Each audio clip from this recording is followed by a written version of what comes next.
All right, welcome back to Bayou Time. I'm again your host, Taylor McGee. For our next segment, we have Chief Corey Henry of the Houma Fire Department. Welcome to the show, Chief. Thanks for having me. We have you on today to discuss some pretty important issues, which are heater safety and smoke detectors. Again, we're talking about this cold weather we've been having and kind of what's going on. And I think bringing heaters and dealing with all that kind of stuff is big right now.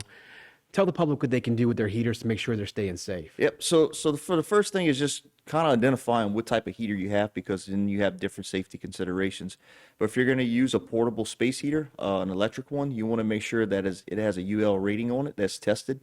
If you're going to purchase one, make sure that it does have a cutoff switch in case it tips over, it'll shut off. And then just general rules is make sure when you put it on a non-combustible flat surface so it won't fall off or get knocked over. Make sure you have a 3-foot safety circle around it. You don't want anything on the floor that's close to it that can overheat and eventually catch fire or things like that. Be careful if you do have animals. Sometimes they tend to knock those things over. The next thing we would suggest is make sure you have working smoke alarms, at least one in every sleeping area. Test that monthly. And then never use your stove or your oven to heat your home. We've seen that quite a few times.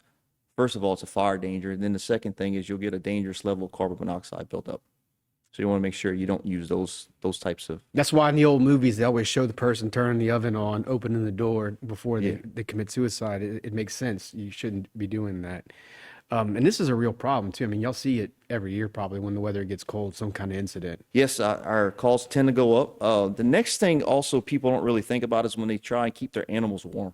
They'll rig up all kind of heat lamps for them. Either it's in their shed or their barn or something like that with extension cords. And animals tend to run around and knock those over and start fires also. Absolutely. And keeping those animals warm is something that everybody's going to do because they care about their pets. We just got to make sure you keep them secure and away from the heating source. How can somebody be certain? Where's this information available if they want to check their heater versus what's out there? So you can go to our website, houmafire.com, or you can go to National Fire Protection Agency's website, or call their local fire department.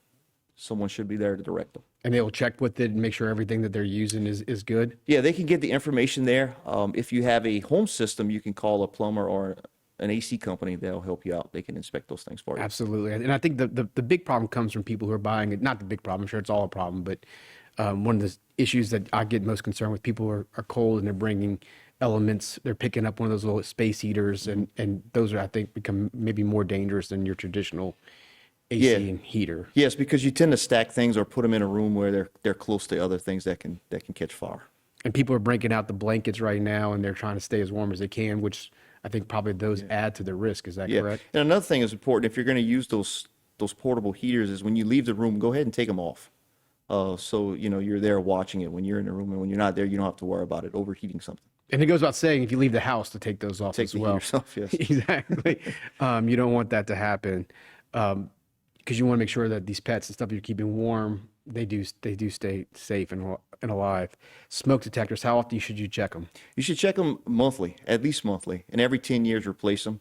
You're checking to make sure they're functional and making sure that the batteries are working. And if you do have the battery type that's still taking 6-volt batteries, you want to change those once every 6 months. Okay, so the old system, the once every 10 years is the new system that It's doesn't the new have. system. It comes with a lifetime battery, which is 10 years. Okay. But you still want to test it to make sure that battery is still good. Absolutely. And it's for every room that somebody sleeps in, you said? Yeah, we would like to see them in every room possible except for the restrooms or the bathrooms or your kitchen. But if you have limited funds, you can place them outside the sleeping areas at least, and one on every level of your home. Is there any agencies out there that will provide you with a smoke detector if you can't afford one, or is there anything like that? Yes, again, you can call your local fire department, houmafire.com if you're not sure, or you can reach us at 985-873-6391, and we can go install them for free. There's no charge, and if you don't live inside the city limits, we will direct you of which department you would need to contact. That's a great service that people really just don't know enough about. Okay, worst case scenario, you have a little small fire because the space heater heats up. What do you do? If you can, get everybody awake and get them out the house and call 911 and let us take care of it.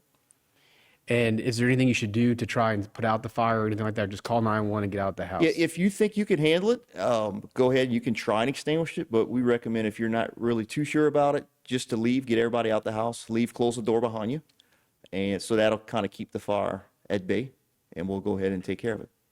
And, I think, do you think most homes should have a fire extinguisher in it, or is that something that's only, because my business has to have them, but I don't think my house does, right? Yes, every house should have at least one fire extinguisher. Okay. And where can you purchase those at? You can purchase those at your local big box stores or your local grocery stores sometimes. We'll have them. Absolutely. Is there anything else the public needs to know right now as we head into this cold spell?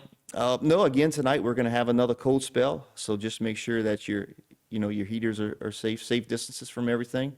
And make sure your animals are kept safe where they can't knock over any heat lamps or anything like that. Would you if you want to put a space heater above something so the animal can't get to it, is it okay to put it on a wood table, or is that outside the question? Read the manufacturer's recommendations on wood, because I know there's, you could get 4 or 5 different types of heaters, and depending on what style you have, it's going to make a difference. Personally, I wouldn't put it on anything combustible, so I would say no on the wood. And absolutely, if you have any kind of questions about something, please call y'all so y'all Yes, can, give y'all us can a call answer the and question. And we'll be able to help you out. absolutely, we'll really appreciate you being on and providing us with these nice safety tips. That's Fire Chief Corey Henry, the Houma Fire Department, giving us safety tips on how to stay safe tonight and throughout this cold spell. That's it for this segment. We appreciate you being on, and please stay tuned for the next segment.